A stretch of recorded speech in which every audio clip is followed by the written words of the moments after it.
ಚತುರ್ಮುಖನ ಸೃಷ್ಟಿಯೇ ಎನ್ನ ಆಜ್ಞೆಯನ್ನು ಪಾಲಿಸುತ್ತಿರುವಾಗ ಏಕಾಶ್ಚಿತ್ ನನ್ನ ಮಗ, ನಾ ಜನ್ಮ ಕೊಟ್ಟ ಮಗ, ನನ್ನ ವಂಶವನ್ನೇ ಬೆಳಗಬೇಕಾದ ನನ್ನ ಕುಮಾರ, ನನ್ನ ಆಶಾ ಜ್ಯೋತಿ ಎಂದು ನನ್ನ ಮನಸ್ಸಿಗೆ ನೆಮ್ಮದಿ ತಂದಿಲ್ಲವೆಂದರೆ ಇದೊಂದು ಬದುಕೆ, ಇದೊಂದು ಜನ್ಮವೇ. ಎಂತಹ ದುರ್ವಿಧಿ, ಎಂತಹ ದುರ್ವಿಧಿ, ಎಂತಹ ದುರ್ವಿಧಿ.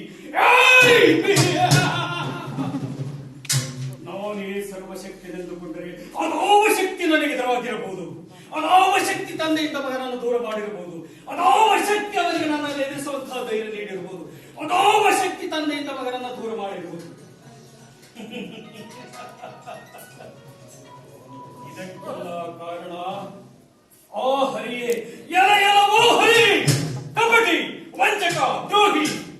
ನನ್ನ ಮಗನ ಹೃದಯಾಂತರಾಳದಲ್ಲಿ ಉಪ್ಪು ಅವನ ತಲೆ ಕಡಿಮೆ ಮರವಂತ ಹೊರಡಿಸುವಿಯ.